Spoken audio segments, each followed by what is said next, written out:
Hello, everyone. Father Bob Gross. It's 11:10 on Tuesday. It is December 18th. We are a week away from the great feast of Christmas, and I hope you have a great last week in preparation for Christmas. So, what I want to share with you is my homily from this last weekend of Gaudete Sunday. Offer that as a reminder of the joy, the true joy we're entering into Christmas. And then I want to do a little plug about some special things this week. So this is the time of year of listening to and watching Christmas movies. For example, there's the two that I love to watch each year. And the first one is It's a Wonderful Life with Jimmy Stewart and the story of George Bailey. Love that story. I think I've seen that movie about 500 times, but it never gets old. There's something so classic about the truth of that movie that every person matters. The second one that I always like to watch is based on the story by Charles Dickens, A Christmas Carol. And it's the story about Ebenezer Scrooge, who had a great conversion to the love of Christmas. And there's a scene in the 1984 version with George C. Scott, which is my favorite version of the Christmas Carol, of Mr. Scrooge, bah humbug, is counting his coins in his money-changing office with Bob Cratchit, and it's 50 degrees because he's too cheap to put coal in the fire. And in comes his nephew, Fred, who's the son of his sister, Fan. And have you ever met those people that are annoyingly happy? The ones that are always happy, that always have a good day, that it's always half full, the whole deal. Have you ever met people like that? Well, that's what Fred is. Fred is a man who's just filled with joy. And he's come to meet a guy who's just filled with being bah humbug. And you see the forces of happiness and joy versus the forces of miserliness and being a bah humbug. All that Fred wanted to do was to invite his uncle to Christmas dinner. And Ebenezer Scrooge refused the kind and unmerited gift of coming to Christmas feast.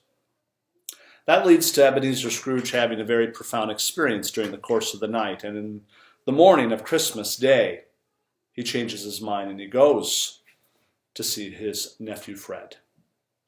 I bring Fred up because today is Gaudete Sunday, or it was a couple days ago. And it's the story and it's the conviction that to be a follower of Christ, we are to be filled with joy. But the question that we always have to ask ourselves is, what is the purpose and the source of our joy? Because there really is a difference between being joyful and being happy.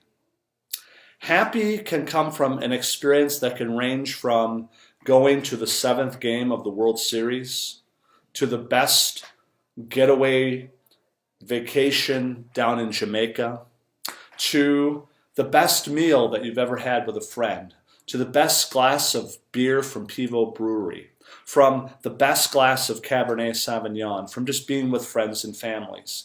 But the thing about all of those things that I mentioned, they start and they end. They do not last.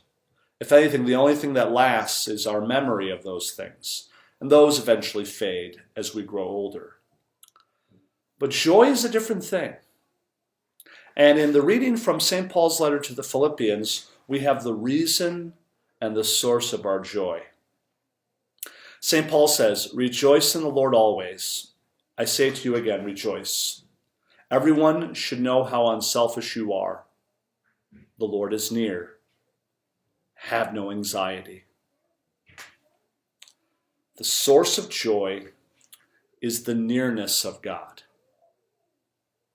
The source of joylessness is the perceived absence of God. When God is close, we are given the gift of joy. And there's actually another word that happens before the joy comes, and that is peace.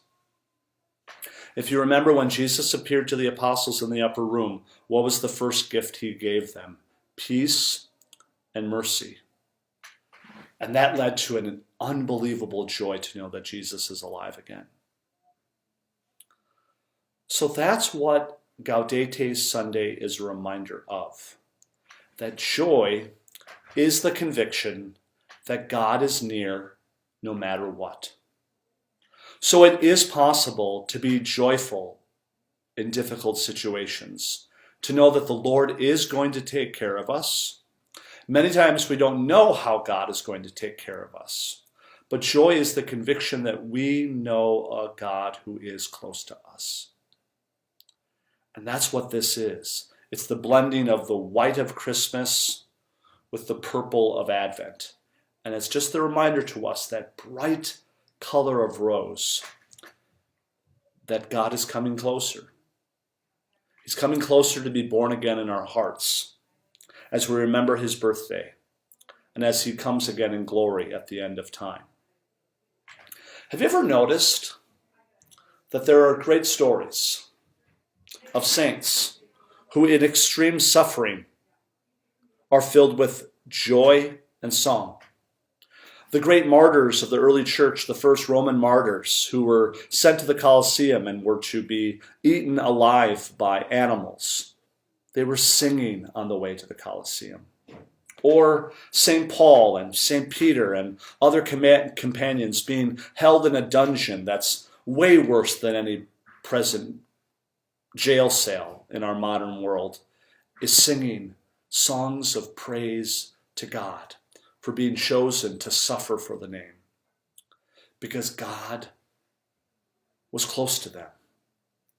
See, that's what the evil one wants to convince you of, is that God is not close and that God doesn't care for us.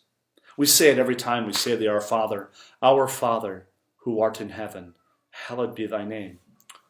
What good father does not take care of his children? Or a good father always takes care of his children, right? When I was at the 4:00 Mass this last weekend, I asked that question and a young girl blurted out, "Of course he does." Young children know that, even in broken circumstances.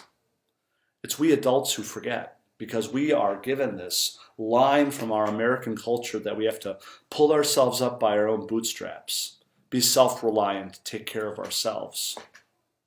But in the grand things, God wants to take care of us. And he does it in the most exquisite and most unexpected ways. So joy is the conviction that the Lord is near. That's why we can make our requests known to God in prayer and petition with thanksgiving. St. Paul wrote those words when he was in prison.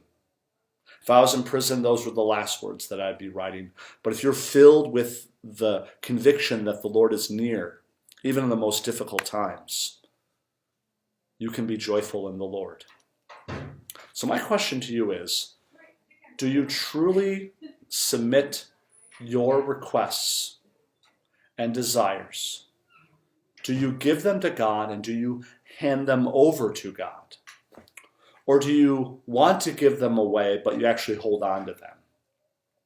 The holding on to our concerns many times is the source of our anxiety. It's the ruminating that goes around in our head instead of just placing them in God's hands and trusting that he will bring us on the other side. God wants to show us how beautiful of a Father he is.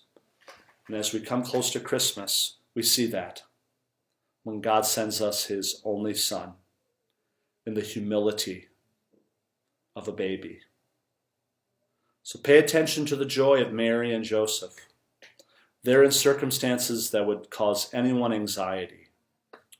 But they're the two examples of trusting in the Lord, and in that gives them joy. That's kind of the summary of what I shared. So I ask you to rejoice that the Lord is near. Ask to experience the nearness of God. Ask him to experience his nearness in the Blessed Sacrament, in the closeness of God's mercy and confession, in the conviction that God speaks through his word, in the reception of Holy Communion, all those things that God gives us to remind us that that he is close to us. But our hearts can be hardened and not come to him. He is closer to us than we are to ourselves. And that's the purpose of our joy. So I'm repeating myself, so that means I better stop. So I hope that you experience the Lord's nearness as Christmas comes. And I hope you avail yourself of all the ways that God wants to be close to you. And may God bless you.